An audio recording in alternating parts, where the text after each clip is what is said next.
Assalamualaikum warahmatullahi taala wabarakatuh.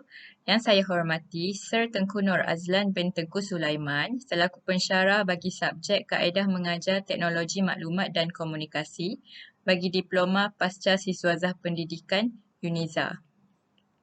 Pada hari ini, saya, Wan Nurul Insyirah binti Wan Azhar, akan mengajar subjek Asas Sains Komputer Tingkatan 1. Jadi kita akan tengok bab 1 iaitu konsep asas pemikiran komputasional. Kita akan teruskan dengan subtopik 1.1 iaitu teknik dalam pemikiran komputasional. Objektif pembelajaran hari ini adalah di akhir sesi pengajaran dan pembelajaran ini, pelajar dapat menyatakan maksud pemikiran komputasional.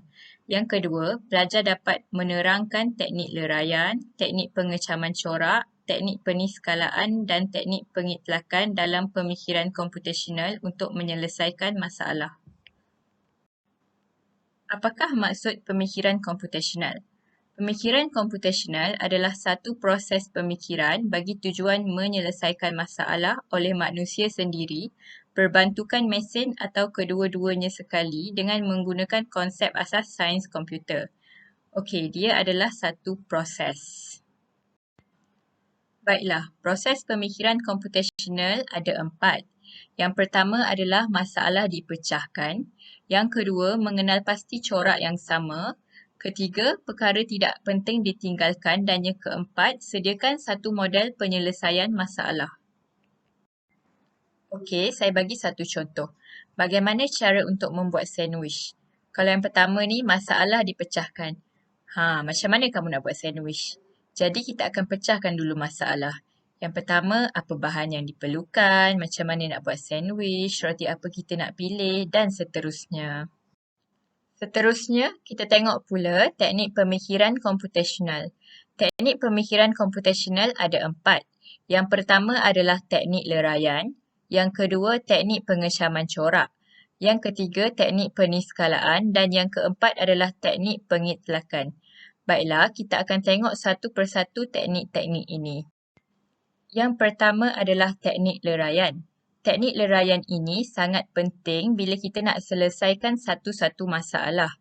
Maksud teknik leraian ini adalah pemecahan suatu masalah atau sistem yang kompleks kepada bahagian-bahagian kecil.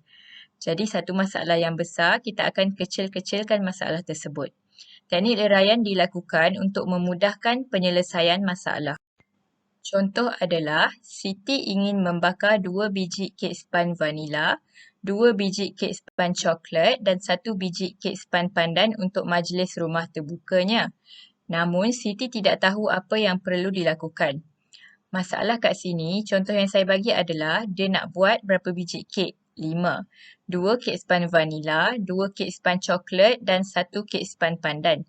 Jadi apa yang perlu Siti buat? Macam mana dia nak buat kek span vanila, kek span coklat, kek span pandan? Adakah dia buat sekaligus 5 biji atau macam mana? Okey, bagaimana Siti menggunakan teknik leraian untuk menyelesaikan masalahnya? Okey, dia gunakan teknik leraian. Dia ada satu masalah besar, dia nak kecilkan. Okey, jadi dia kecilkan jenis perisa kek, bahan-bahan yang diperlukan, masa yang diperlukan dan juga peralatan yang diperlukan untuk membuat kek. Jadi, bagaimana Siti menggunakan teknik leraian untuk menyelesaikan masalahnya? Okey, dia gunakan teknik leraian. Dia ada satu masalah besar, dia nak kecilkan. Okey, dia kecilkan jenis perisa kek, bahan-bahan yang diperlukan, masa yang diperlukan dan juga peralatan yang diperlukan untuk membuat kek. Baik, di sini Siti akan pecahkan. Dia nak buat 3 jenis perisa kek. Perisa vanila, coklat dan juga pandan. Yang kedua, apa bahan yang diperlukan oleh Siti untuk membuat kek? Tepung, gula, butter, dan lain-lain lagi. Kemudian, berapa lama pula masa yang diperlukan oleh Siti untuk membuat 5 biji kek tersebut? Kemudian, apa peralatan? Adakah dia memerlukan pelbagai peralatan? Apa yang diperlukan? Contohnya, dia perlukan mixer, oven. Dia memerlukan pelbagai peralatan untuk membuat kek. Teknik pengecaman corak pula adalah mengenal pasti corak-corak tertentu setelah bahagian-bahagian kecil dipisahkan selepas meleraikan masalah.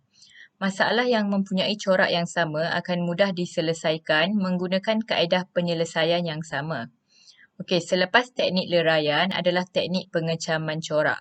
Bila dah kecilkan masalah, kita akan tengok corak yang sama bagi masalah tersebut. Okey, kita tengok balik contoh tadi. Siti yang nak menghasilkan 5 biji kek tadi.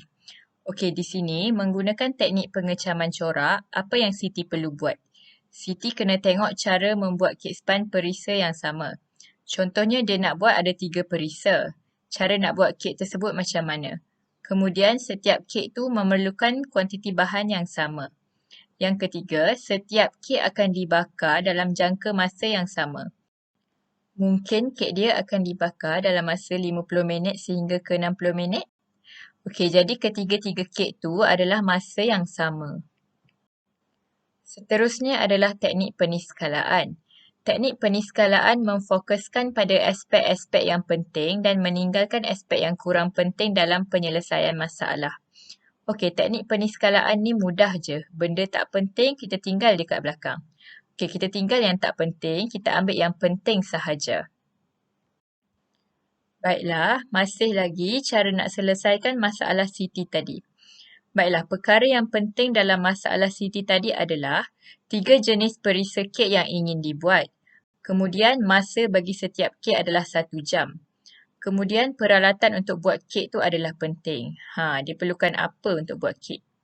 Manakala perkara yang tidak penting adalah bentuk bekas acuan yang digunakan untuk membakar kek. Contohnya Siti dia nak guna acuan bentuk bulat ataupun acuan 4 segi. Jadi itu tidak penting. Kemudian jenama bahan yang digunakan. Contohnya tepung. Adakah dia nak guna tepung gandum cap roast ataupun tepung gandum cap sauf? Itu adalah tidak penting. Seterusnya adalah teknik pengitlakan. Teknik pengitlakan adalah pembinaan model bagi masalah yang ingin diselesaikan. Model ini boleh dalam bentuk formula, teknik, peraturan atau langkah-langkah penyelesaian masalah. Okey, untuk menyelesaikan masalah Siti tadi, teknik pengitlakannya adalah Siti perlu menyenaraikan senarai bahan-bahan yang diperlukan untuk membuat kek perisa tersebut dan menyenaraikan langkah-langkah membuat kek. Jadi kat sini Siti dia boleh buat satu senarai. Okey, apa bahan yang diperlukan untuk menghasilkan kek span vanila? Apa langkah dia? Adakah mula-mula kita pecah telur dulu atau adakah kita masukkan tepung terus? Okey, jadi Siti dia kena buat satu model yang cantik. Satu langkah yang tersusun iaitu cara-cara untuk menghasilkan sebiji kek. Baiklah, dalam topik ini, pelajar mesti ingat apa maksud konsep pemikiran komputasional dan apakah teknik-teknik pemikiran komputasional. Pelajar mesti ingat teknik pemikiran komputasional yang digunakan ada 4. Yang pertama adalah teknik leraian, yang kedua pengecaman corak, yang ketiga peniskalaan dan yang keempat adalah pengitlakan. Okey, saya harap para pelajar boleh faham tentang apa yang kita bincangkan hari ini. Sampai di sini sahaja kelas kita pada hari ini. Sekian, terima kasih.